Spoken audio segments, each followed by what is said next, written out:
ಮಧ್ಯದಲ್ಲಿ ಕದ್ದು ಮುಚ್ಚಿ ತಮಿಳುನಾಡಿಗೆ ನೀರು ಹರಿತಾ ಇದೆಯಾ ಅನ್ನೋದೊಂದು ಪ್ರಶ್ನೆ ಇರೋದು ನೋಡಿ. CWRC ಆದೇಶಕ್ಕೂ ಮುನ್ನವೇ ತಮಿಳುನಾಡಿಗೆ ನೀರು ಬಿಟ್ಟಿದಾರ ನಮ್ಮವರು ಅನ್ನೋದೊಂದು ಪ್ರಶ್ನೆ. ಯಾಕೆ ಈ ಪ್ರಶ್ನೆ, ಯಾಕೆ ಅನುಮಾನ? ಕಾವೇರಿ ಕಬಿನಿ ಡ್ಯಾಂಗಳಿಂದ ಭಾನುವಾರದಿಂದಲೇ ನೀರು. ನಿಜವಾಗ್ಲೂ ಈ ತರದೊಂದು ಆಗ್ತಾ ಇದ್ರೆ ಇವರಂತ ಮೂರ್ಖರು, ಶತಮೂರ್ಖರು ಇನ್ಯಾರು ಇಲ್ಲ ಬಿಡಿ. ಭಾನುವಾರ ನೀರಿಲ್ಲದೆ ಬಣಗುಡ್ತಾ ಇತ್ತು ಗಗನಚುಕ್ಕಿ ಜಲಪಾತ. ನಿನ್ನೆ ಏಕಾಏಕಿ ಜಲಪಾತದಲ್ಲಿ ಹೆಚ್ಚಿದ ನೀರಿನ ಪ್ರಮಾಣ. ತಮಿಳುನಾಡು ಸಿಎಂ ರಾಜ್ಯಕ್ಕೆ ಆಗಮನಕ್ಕೂ ಮೊದಲೇನೆ ಇವರು ಓಲೈಕೆ ಮಾಡಕ್ ಶುರು ಮಾಡಿದ. ಇದೊಂದು ಕೆಟ್ಟ ಕರ್ಮ ರೀ ಇದೊಂದು. ಅವ್ರನ್ನ ಓಲೈಕೆ ಮಾಡು, ಇವ್ರನ್ನ ಓಲೈಕೆ ಮಾಡು, ಇದ್ರಲ್ಲೇ ಅರ್ಧ ಜೀವನ ಕಳೆದು ಬಿಟ್ರು ನಮ್ಮ ರಾಜಕಾರಣಿಗಳು. ಅವರು ಆಗಸ್ಟ್ 3ಕ್ಕೆ ನಿಗದಿ ಆಗಿರೋದು ಮಾತುಕತೆಗೆ ಅಂತ, ಬರೋಕ್ಕಿಂತ ಮುಂಚೆ ನೀರು ಬಿಟ್ಬಿಟ್ಟು ಓಲೈಕೆ ಮಾಡ್ಬಿಡೋಣ ಅಂತ. ಎಲ್ಲಿವರೆಗೂ ನೀವು ಸಂಭಾಳಿಸ್ಕೊಂಡೇ ಬರ್ತಿರೋ ಅರ್ಥ ಆಗಲ್ಲ. ಎಲ್ಲಿವರೆಗೂ ನೀವು ಸಲಾಂ ಹೊಡ್ಕೊಂಡೇ ಬರ್ತಿರೋ ಅರ್ಥ ಆಗಲ್ಲ. ಗಗನಚುಕ್ಕಿ ಜಲಪಾತಕ್ಕೆ ಭಾನುವಾರಕ್ಕಿಂತ ಹೆಚ್ಚಾಗಿರೋದು ನೀರಿನ ಪ್ರಮಾಣ. ಮಳೆನೇ ಆಗಿಲ್ಲ, ಹೆಂಗ್ ಬಂದ್ಬಿಡ್ತು ನೀರಿನ ಪ್ರಮಾಣ? ಗಗನಚುಕ್ಕಿ ಜಲಪಾತದ ಬಳಿ ದಿಢೀರ್ ಏರಿಕೆ ಕಂಡ ನೀರಿನ ಹರಿವು. TV5 ಕನ್ನಡಕ್ಕೆ ಸ್ಥಳೀಯ ವ್ಯಾಪಾರಿಗಳು ಮಾಹಿತಿ ನೀಡಿದ್ದಾರೆ. ಕಳೆದ 10 ರಿಂದ 15 ದಿನಗಳಿಂದ ನೀರಿಲ್ಲದೆ ಬಣಗುಡ್ತಾ ಇತ್ತು ಫಾಲ್ಸು. ನಿನ್ನೆ ಏಕಾಏಕಿಯಾಗಿ ಹಾಲ್ ನೊರೆಯಂತೆ ದುಮ್ಮಿಕ್ಕಿ ಹರಿತಾ ಇದೆ ಜಲಪಾತ. ಮಂಡ್ಯ ಜಿಲ್ಲೆ ಮಳವಳ್ಳಿ ತಾಲೂಕಿನ ಗಗನಚುಕ್ಕಿ ಜಲಪಾತ. ನಿಜವಾಗ್ಲೂ ಈ ತರ ಕೆಲಸ ಏನಾದ್ರು ಮಾಡಿದ್ರೆ, ಅವ್ರು ಕೇಳಕ್ಕಿಂತ ಮುಂಚೆನೆ ತಗಲಿ ಅಂತ ನೀರು ಬಿಟ್ಬಿಟ್ಟಿದ್ರೆ. ಇದ್ರಲ್ಲಿ ಓಲೈಕೆ ರಾಜಕಾರಣ, ಇನ್ನೊಂದು ಮತ್ತೊಂದು, ಕಾಂಗ್ರೆಸ್ ಅವರು ಅಲ್ಲೂ ರಾಹುಲ್ ಗಾಂಧಿ ಅವರು ಕೈ ಜೋಡಿಸಿದ್ದಾರೆ, ಹಂಗಾಗಿ ನೀರು ಬಿಡ್ಬೇಕಾಯ್ತು. ಈ ತರದ್ ಏನಾದ್ರೂ ಮನಸ್ಥಿತಿ ಕಾಂಗ್ರೆಸ್ನವ್ರಿಗೆ ಇದ್ರೆ, ನಮ್ಮ ರೈತರಿಗೆ ಅನ್ಯಾಯ ಮಾಡಿದ್ರೆ, ನಮ್ಮ ರೈತರಿಗೆ ಮೋಸ ಮಾಡಿದ್ರೆ ಬುದ್ಧಿ ಕಲಿಸ್ತಾರೆ 2028ರಲ್ಲಿ. ನಿಜಕ್ಕೂ ಇದು ಅಸಹ್ಯಕರ ರಾಜಕಾರಣ ಅಂತ ಕರ್ಸ್ಕೊಂಡ್ಬಿಡತ್ತೆ. ಅಲ್ಲಿನ ವ್ಯಾಪಾರಿಗಳೇ ಹೇಳ್ತಾ ಇದ್ದಾರೆ, ನೀವು ಗಮನಿಸ್ತಾ ಇದ್ದೀರಾ, ಹಾಲ್ ನೊರೆಯಂತೆ ಉಕ್ಕಿ ಹರಿತಾ ಇದೆ. ಇಷ್ಟು ನೀರು ಇರಲಿಲ್ಲ, ಏಕ್ದಮ್ ಒಂದೇ ದಿನದಲ್ಲಿ ಹೆಂಗ್ ಸಾಧ್ಯ ಸ್ವಾಮಿ? ಮಳೆನೂ ಆಗಿಲ್ಲ.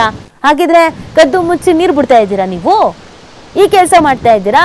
ವಿಪಕ್ಷ ನಾಯಕ ಅಶೋಕ್ ಅವರು ಇದ್ರ ಬಗ್ಗೆ ವಾಗ್ದಾಳಿ ಮಾಡಿದ್ರು. ಸಂಸದರು ಡೀಟೇಲ್ಸ್ ಅನ್ನ ಕೊಡುವಾಗ ಕೊಟ್ಟಿರೋ ಡೀಟೇಲ್ಸ್ ಅನ್ನ ನೋಡಿದ್ರೆ ನೀರು ಬಿಟ್ಟಂಗೆ ಕಾಣಿಸ್ತಾ ಇದೆ ನಮಗೆ ಅಂತ ಹೇಳ್ತಾ ಇದ್ರು. ಹೆಚ್ಚಿನ ಪ್ರಮಾಣದಲ್ಲೇ ನೀರು ಬಿಟ್ಟಿದ್ದಾರೆ ಅಂತ. ಈಗ ಅದಕ್ಕೆ ಪುಷ್ಟಿ ನೀಡುವಂತೆ ಅಕ್ಕಪಕ್ಕದ ವ್ಯಾಪಾರಿಗಳು ಅದನ್ನ ಹೇಳ್ತಾ ಇದ್ದಾರೆ, ನೀರೇ ಇರಲಿಲ್ಲ, ಈಗ ನೀರು ಬರ್ತಾ ಇದೆ ಅಂತ. ಎಲ್ಲಿಂದ ಬಂತು ನೀರು? ಹೆಂಗ್ ಬಂದ್ಬಿಡ್ತು ನೀರು? ನೀರಿಲ್ಲ ಅಂತ ನಾವುಗಳಲ್ಲಿ ಕೂತ್ಕೊಂಡು ಲಬ ಬಾಯ್ ಬಿಡ್ಕೊಳ್ತಾ ಇದ್ದೀವಿ. ಹಾಗಿದ್ರೆ ನೀವು ಮಾಡಿರೋ ಮೀಟಿಂಗು, ನೀವು ಮಾಡಿರೋ ಚರ್ಚೆ, CMನ ಕರೆಸಿ ಮಾತಾಡ್ತೀವಿ, ಒಂದು ಹೆಜ್ಜೆ ಮುಂದಕ್ಕೆ ಹೋಗಿದ್ದೀವಿ, ಇದೆಲ್ಲ ನಾಟಕನಾ, ಡ್ರಾಮಾನ? ಇದೆಲ್ಲ ಚೆನ್ನಾಗಿ ಬಣ್ಣ ಹಚ್ಚಿದೆ ನಾಟಕ ಮಾಡೋದು ಅಂತಾರಲ್ಲ, ಅದನ್ನ ಮಾಡ್ತಾ ಇದ್ದೀರಾ? ಹಾಗಾದ್ರೆ ಪ್ರಶ್ನೆಗಳಿದೆ, ಕ್ಲಾರಿಟಿ ಸಿಗ್ಬೇಕು ಇದಕ್ಕೆ ಸಂಬಂಧಪಟ್ಟಂತೆಗೆ. ಯಾರು ಕ್ಲಾರಿಟಿ ಕೊಡ್ತಾರೆ? ಸರ್ಕಾರದ ಜನಪ್ರತಿನಿಧಿಗಳು ಅಂತ ಅನ್ನಿಸ್ಕೊಂಡವರು, ಜಲಸಂಪನ್ಮೂಲ ಸಚಿವರು ಹೇಳಬೇಕು. ರಾಮಲಿಂಗಾರೆಡ್ಡಿ ಅವರು ಇದ್ರಕ್ಕೆ ಮಾತಾಡಬೇಕು. ನೀರು ಬಿಟ್ಟಿದ್ದೀರಾ ಹಾಗಾದ್ರೆ? ಅವ್ರು ಕೇಳೋಕ್ಕಿಂತ ಮುಂಚೆ ಕರ್ನಾಟಕದವರು ಉದಾರ ಮನಸ್ಸಿನವರು, ಇದೆಲ್ಲ ಓಕೆ. ಆದರೆ ಯಾವಾಗ ನಮ್ಮ ಹತ್ರನೇ ಏನು ಗತಿ ಇಲ್ಲ ಅಂತ ಅಂದಾಗ್ಲೂ ದಾನ ಮಾಡಿ ಅಂತ ಯಾರು ಹೇಳಿಲ್ಲ ನಿಮಗೆ. ಓಲೈಕೆ ರಾಜಕಾರಣ ಮಾಡೋದನ್ನ ನೀವು ಎಲ್ಲಿವರೆಗೂ ಬಿಡಲ್ವೋ ಅಲ್ಲಿವರೆಗೂ ಉದ್ಧಾರವೇ ಆಗಲ್ಲ. ಅದಂತೂ ಸತ್ಯ. ಜನ ಬುದ್ಧಿ ಕಲಿಸ್ಬೇಕು, ಕಲಿಸ್ತಾರೆ. ಈಗ ನೀರು ಬಿಟ್ಟಿದ್ದೇ ಹೌದಾದ್ರೆ ಇದೆಯಲ್ಲ, ಇದಕ್ಕೆ ತಕ್ಕ ಪಾಠ ಈ ಬಾರಿಯ ಎಲೆಕ್ಷನ್ನಲ್ಲಿ ರೈತರು ಕೊಡ್ತಾರೆ ನಿಮಗೆ ಉತ್ತರನ.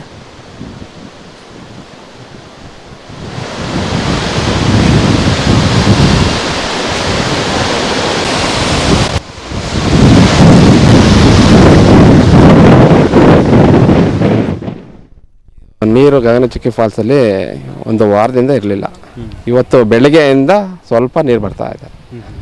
ಅದರಿಂದ ಪ್ರವಾಸಿಗರು ಕಡಿಮೆ, ಪ್ರವಾಸಿಗರು ಏನೋ ಜಾಸ್ತಿ ಜನ ಬರ್ತಾ ಇಲ್ಲ, ಕಡಿಮೆನೆ. ನಿನ್ನೆ ಅವ್ರಿಗೆ ಇರಲಿಲ್ಲ ಸರ್, ಹೆಚ್ಚು ಕಡಿಮೆ 15 ದಿವಸ ನೀರಿರಲಿಲ್ಲ. ಸುಮಾರಾಗಿ ಬೀಳ್ತಿತ್ತು ಸಣ್ಣಕ್ಕೆ. ಇವತ್ತು ಬೆಳಿಗ್ಗೆಯಿಂದ ಸ್ವಲ್ಪ ಒಂದು 6 ಗಂಟೆಯಿಂದ ಸುಮಾರಾಗಿ ಬೀಳಂಗೆ ಬರ್ತಾ ಇದೆ. ಹೌದು. ಇದು ಎಲ್ಲಿಗೆ ಹೋಗುತ್ತೆ ಸರ್ ನೀರು? ಇದು ಮಾಮೂಲಿ ತಮಿಳ್ನಾಡಿಗೆ ಹೋಗುತ್ತೆ, ಮೇಟೂರು ಡ್ಯಾಮ್ ಇದೆಲ್ಲ. ಸರ್, ನನ್ನ ಹೆಸರು ಉಮೇಶ್ ಅಂತ. ನಾನು ಇಲ್ಲಿ ಗಗನಚುಕ್ಕಿ ಜಲಪಾತದಲ್ಲಿ 13 ವರ್ಷದಿಂದ ಫೋಟೋಗ್ರಾಫರ್ ಆಗಿ ಕೆಲಸ ಮಾಡ್ತಾ ಇದ್ದೀನಿ. ಫೋಟೋಗ್ರಾಫರ್ ಅಂದರೆ ಇಲ್ಲಿ ಬಂದಂಥ ಪ್ರವಾಸಿಗರ ಫೋಟೋ ತೆಗೆದು ಅಲ್ಲೇ ತೆಗೆದು 1 ನಿಮಿಷದಲ್ಲಿ ಫೋಟೋ ಕೊಡೋಂಥ ಕೆಲಸ ಮಾಡ್ತಾಯಿದ್ದೀವಿ. ಈ ಗಗನಚುಕ್ಕಿ ಜಲಪಾತ ಬಂದು ಮಳವಳ್ಳಿ ತಾಲೂಕು, ಮಂಡ್ಯ ಜಿಲ್ಲೆ ಶಿವನಸಮುದ್ರ ಬ್ಲಫ್ ಎಂಬ ಗ್ರಾಮಕ್ಕೆ ಸೇರಲ್ಪಟ್ಟಿದೆ. ಇಲ್ಲಿ ಏನಪ್ಪ ಅಂತ ಅಂದರೆ ಒಂದು 6-7 ತಿಂಗಳಿಂದ ಮಳೆ ಇಲ್ದೇ KRS ಕಬಿನಿ ಡ್ಯಾಮ್ ತುಂಬದೇ ಫಾಲ್ಸು ಬರೀ ಕಂಗಾಲಾಗಿತ್ತು. ನಿನ್ನೆ ಬೆಳಗ್ಗೆಯಿಂದ ಸ್ವಲ್ಪ ಸುಮಾರಾಗಿ ನೀರು ಬರ್ತಾ ಇದೆ. ಆದ್ದರಿಂದ ಪ್ರವಾಸಿಗರು ಹೆಚ್ಚಿನ ಸಂಖ್ಯೆಯಲ್ಲಿ ಬರಬೇಕು, ಬಂದು ನಮ್ಮಂಥ ಸಣ್ಣ ಪುಟ್ಟ ವ್ಯಾಪಾರಿಗಳನ್ನ ಬೆಳೆಸಬೇಕು ಅಂತ ತಮ್ಮಲ್ಲಿ ಮನವಿ ಮಾಡ್ಕೊಳ್ತೀನಿ. ಸರ್, ನೆನ್ನೆ ಅಂತಂದರೆ ನೆನ್ನೆ ಫುಲ್ಲು ಕಲ್ಲು ಬಂಡೆಗಳು ಕಾಣಿಸ್ತಾ ಇತ್ತು ಸರ್. ಇವತ್ತು ಅಂದರೆ ನೆನ್ನೆ ಅಲ್ಲ, ಮೊನ್ನೆ ಫುಲ್ ಕಲ್ಲು ಬಂಡೆ ಕಾಣಿಸ್ತಾ ಇತ್ತು. ನೆನ್ನೆ ಬೆಳಿಗ್ಗೆಯಿಂದ ಸ್ವಲ್ಪ ರೈಸ್ ಆಗಿದೆ ನೀರು. ನೆನ್ನೆಗೂ ಇವತ್ತಿಗೂ ಹೋಲಿಸ್ಕೊಂಡ್ರೆ ಒಂದು 25 to 30% ನೀರು ಬಂದಿದೆ ಸರ್.